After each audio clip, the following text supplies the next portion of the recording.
It's the Cavaliers Basketball Club Podcast. It's basketball time to kill. Love picks up Curry. Kyrie Irving from downtown. Up for the layup. Oh, blocked by James. It's over. The 52-year drought is over. The Cavaliers have won the NBA championship. Cleveland, this is for you. Sexton works on Irving.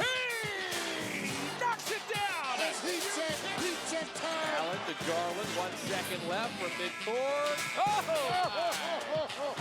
Strongest goal. Oh, what a rejection by Mobley. And he throws the hammer down.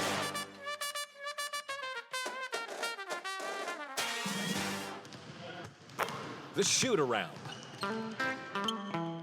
As we said in the previous episode, we're taking some time to highlight a few Cavs players that we think made a big difference during the 2022 season.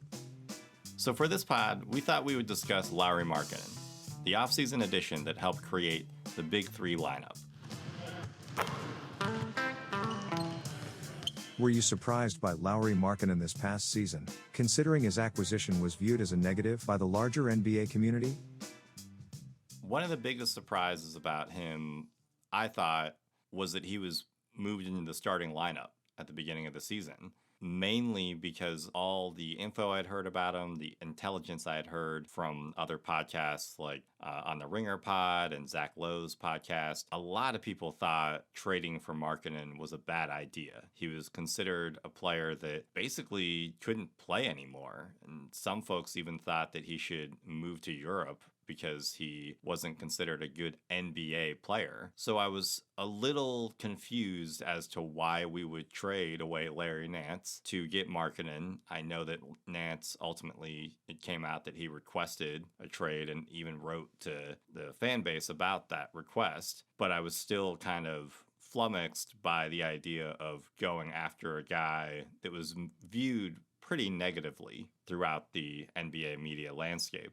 So that was the biggest surprise, that he was moved into a starter spot. But then I started seeing why the Cavs went after him. He's a very good shooter, has really good size, which you can't teach size. And he's got solid ball handling and some really solid passing skills. I was able to see more of the evolution of what the team was transitioning into, as opposed to me putting like the Larry Nance stamp on last year's roster. And one of the things that actually gave me the most hope was you and I texting back and forth when you went to, the Wine and Gold scrimmage at the beginning of the season.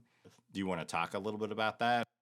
Yes, I do remember it. It was a fun thing to go do. I'd never gone to a Cavs scrimmage game, the start of the season like that, where even the preseason games hadn't begun, and you could just kind of go and watch a practice. It was neat. And granted, it was like watching the warm-ups to the All-Star game. It's not taken seriously. Nobody's playing heavy defense. And yet, I wouldn't say that they were completely coming off of each other, though. And Markkanen just impressed from the start. He had the size, he had the athleticism, and he went out there. You could tell he was kind of coming in with a cocksure kind of mentality and a mentality that he was going to find a place on this team right away. You know, he scored 24 points in less than a half and made 8 threes. It was just so impressive to see him kind of come out and do that, even just in a practice setting. And then the season began, and he had a couple of games where he could kind of show flashes of that. But for the most part, I saw a guy that loses a lot of confidence once the whistle blows, and it's actually for real. I don't trust him with taking the last shot.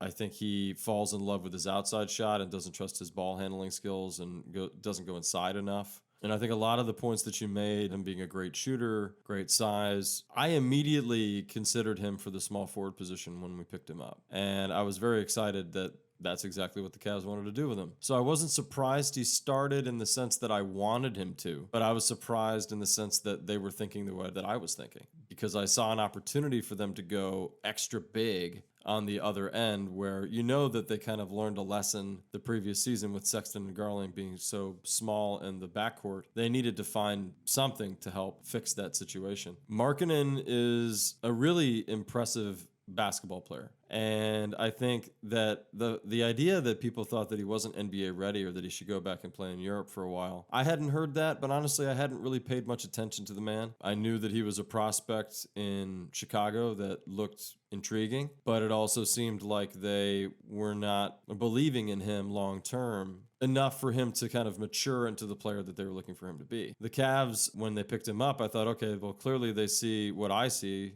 on paper at least, and now he's going to come to a team that just doesn't need him necessarily to be the main focus. He can ease back into being player comfortable. And I saw some of that. I think for the most part, I don't know if the Cavs figured out how best to use him. I think they wanted him to play underneath more. We'll talk more about that later, but I think they envisioned that he'd rotate inside and out a little more. And I think Markkanen fell in love with jump shots, especially threes. My criticism of him is that I think his basketball intelligence needs a lot of work. He doesn't always know where to be, offensively or defensively, and he doesn't always take the most appropriate shot in the moment. And again, like I mentioned earlier, he's also a player that to me doesn't have a lot of confidence when there's actually something on the line. But he was another player that suffered injuries through the year, and I think that overall we just have to have another season to find out how he'll fit with this team moving forward. So in a lot of ways, no, just because the expectations coming in were low and the fact that we were going to kind of play him in a more unique role than he had done before,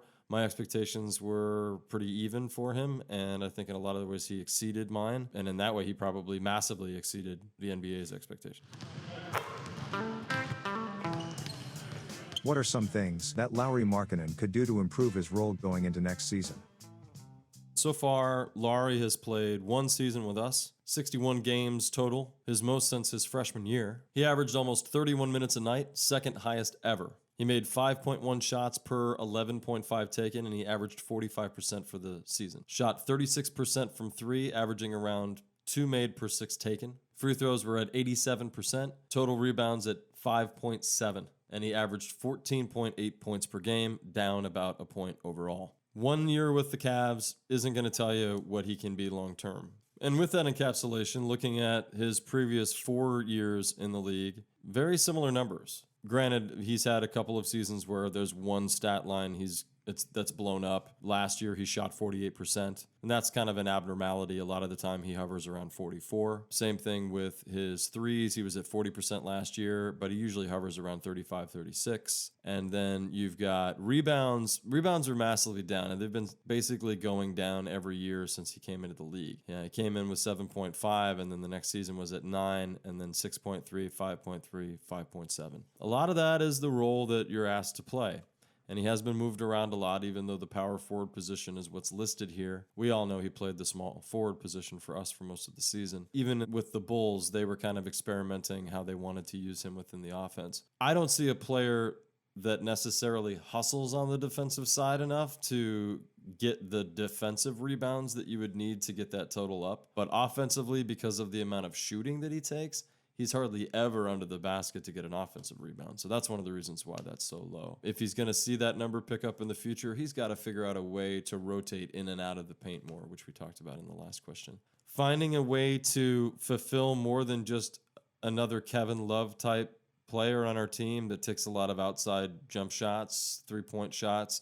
That's not stretching the defense enough or pulling the defense in, frankly, into the interior enough. With his size, it's great that he can take those outside shots, but you really need the extra benefit of having him stick within the 15-foot, 18-foot, and interior area more frequently, just so that you can see a benefit to that size. And you'll also be able to see then Allen and Mobley rotate a little further outside of the paint and feel a little more comfortable because they can almost in a triangle offense, but the triangle defense, they would be able to basically pivot and rotate underneath and be a block dominant force. And that's another thing too. His blocks have never peaked up over 0.5, 0.6. So he's not really a defensive minded player. And when you have a 7-footer that with all of that length, it seems like a big shame that you're going to miss out on having a presence on the other end of the court. So I would say going into the next year, I'd like to see him get a more consistent 38, 39% from three. And then I'd like to see him also really tackle his defensive skill set a little more and bring those numbers up. What about you? Well, Adam, I completely agree. And the note that I wrote before we started even recording, my answer to this question is shooting and physicality. His shots inside, he needs to have an established type of shot. Definitely something that Markkanen struggles with is he does this weird lean-in floater thing that looks extremely uncomfortable and like he's going to get hurt every time when he lands. And I just need him to kind of take a cue from Lamar Stevens and have 2 or 3 go-to inside shots. Either lean into the guy and get the body and, lean into his body and get a good layup off. Or not maybe a hook shot, but some type of shot that he can rely on. The other thing I would say with his three-point shooting, he's always been a really good shooter from outside. But 35% last year, I would much rather he hover around 40 like he did in his previous season, his last season with the Bulls. Then that allows our opponent to actually have to pay attention to him. And there were too many games where that didn't happen. And then, I alluded to it with his weird inside shot. His overall physicality, he needs to get more rebounds defensively if he's not going to get them offensively. And he needs to have closer to 1 block a game because he is 7 feet tall and he's going to be asked to man up on guys who are, a good 6 inches shorter than him. So I just want him to be more comfortable in his body to actually use his 7-foot frame that's intimidating. He doesn't have to be an intimidating person. He just needs to intimidate the opponent a little bit more by getting a couple more blocks, by snagging a few more rebounds than he has the rest of his career. I don't know if this will happen, but hopefully with the stability of having JB and the rest of these players around him, he can feel more comfortable kind of evolving his game a little bit.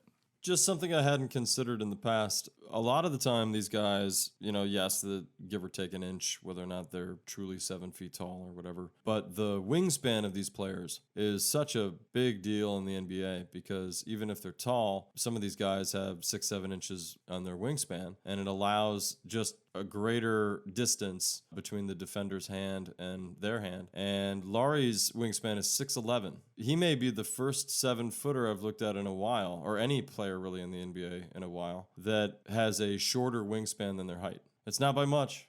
It's only an inch. But that's a part of the game that I think people take for granted anymore.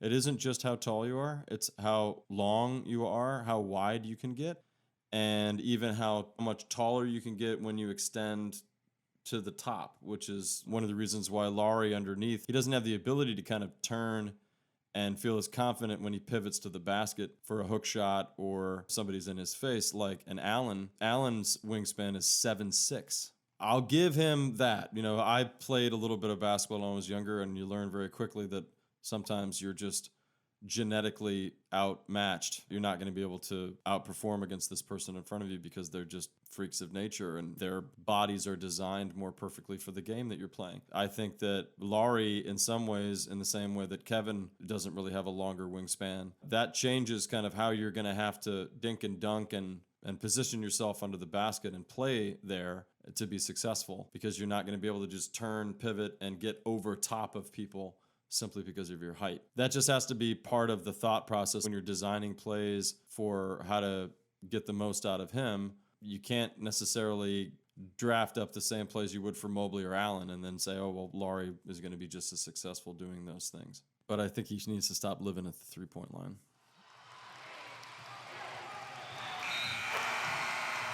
The final seconds. What grade would you give Lauri Markkanen this season? I would probably give him a C plus B minus. I know that he was learning a new position, but I think that there were just games that he didn't execute that well. It was kind of sporadic play occasionally.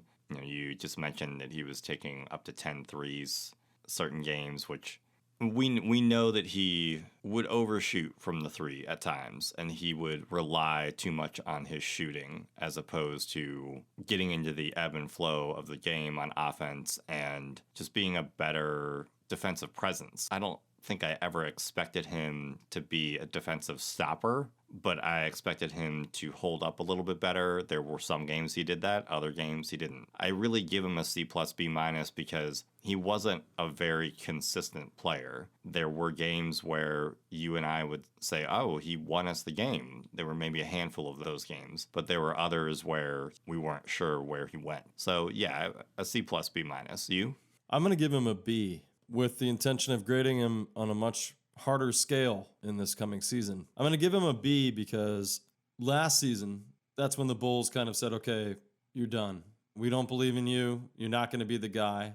He went from starting every game to starting half the games. Big demoralizer. And then he was traded away to this team that didn't really need him. How would he fit? And then they had him play the small forward position, which, how's he going to fit there? And he kept his stats basically the same across the board.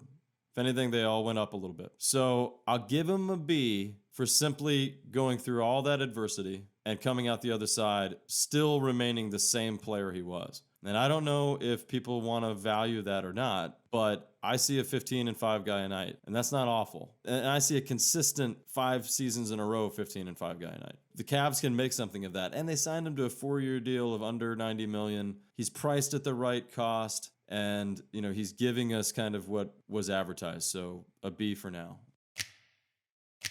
Would Markkanen be better for the team coming off the bench? In some instances, yes. But I think that's the nature of the Cavs in general. Sexton should come off the bench some games. Garland might come off the bench some games. They have an opportunity to rest their guys in that way and not always use people night in and night out, 40 minutes, 39 minutes, 42 minutes, whatever it is. It just depends on the matchups. I think that's kind of the beauty of the way the NBA has changed over the last 10 years. There's so much rotation in the positions that it doesn't really matter what you are. It's kind of just ego. And the Cavs have already proven with Rubio and Love and others, if you can get over the ego aspect, you're still going to manage the minutes. You're still going to average the minutes that you have had your entire career, if not more. It's just a determination, just like I always say, like a hockey game. Who should go out is determined on the matchups and where you're at in the game. So 100%, I think you should come off the bench more. What do you think? I think it really depends on who they go after via the draft or via free agency. But yeah, I think that of the starting 5, he is a player that I think has the greater potential of coming off the bench. Because I also think what we alluded to earlier, if his shooting goes up, then he can be more of a specialist and shooting the 3 and be consistent with that. And we can rely upon that. But if his shooting doesn't, then there's going to be some question marks there. I think Markkanen, for me, is really him and Dean Wade are the 2 players I could see fit into the Kevin Love role of this past season the most. Love is so much older, I don't really consider that he'll keep doing what he just did this past season. So the bench is probably the best thing for him in a lot of matchups, especially for small forwards who are more physically gifted and athletic than him. That's very difficult for him to defend. The only way I could see where he stays the starter more consistently is if Mobley takes a leap that you and I aren't even fathoming in the sense of his defense. If Mobley is able to lock down 1 through 5 every night in a way that is just beyond reality, then I could see Lauri staying in more because Lauri wouldn't have to lock up the small forward or that wing. It'd be Mobley. But that's also a lot to ask of a second-year player. So, yeah, for sure. Is Lauri Markkanen surprisingly one of the best dunkers on the team? I think so. I think that, for me, the reason why he's that way is that when he dunks, usually it means the Cavs are going to win that game because he has decided that his physicality is going to start dominating in the offensive side of the ball. And so when you see him dunking, it really means that the Cavs are a lock for a win. Yes, I would say that any player in the NBA that when you YouTube them, you can easily find a dunks compilation highlight reel. It means they're probably They're probably pretty decent. They at least get up there enough. Yeah, what I like is what you mentioned. I like his tenacity. I like his ferociousness. I like how he goes up there and really likes to come down pretty hard on the iron and make a statement. There's been many moments that he's swung the pendulum in the other direction from kind of a power play like that. And I especially like to see it from the younger guys because you just can't do that forever. So do it while you're young and while you've got the ability. Go out there and pump up the crowd, pump up your team. He really has some pretty big moments that have impressed me for sure. Markkanen, can I skate? Is a 7-footer on skates the scariest thing you can think of? I've met people that are taller than 7 feet in person, just like randomly at a grocery store, and it's intimidating no matter what they're doing. Didn't you meet Shaq? I didn't get to meet Shaq because I was working that day. I was not there, but my partners were, and they told me about how freakishly tall he seemed. And we did have the owner of the company that we were working with. He came to interview Shaq, and he had to stand on a chair. And this guy was about 6 feet tall, but he had to stand on a chair, and he still was reaching on his tiptoes about to get the microphone up to Shaq. Shaq was not bending over in any way to help him out. It was pretty funny. Yeah, 7 foot tall people, though, like I said, I've run into a few in my life in person, and, you know, you just keep looking up. You know, it's just like it never stops. If one of them was coming at me on ice skates, I think I'd just fall down and just, you know, cower. In a comical way, that's probably one of the scariest things to see coming at you if you didn't expect it. I think it would be absolutely terrifying.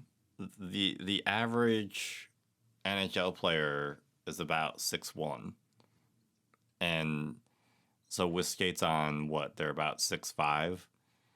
You put that, you put a 7-footer on skates, and it's something that boggles the mind, and I wouldn't be able to stop from staring. So yeah, I would definitely be terrified of a 7-footer on skates. Thank you for listening to the Cavaliers Basketball Club podcast. Let's go Cavs!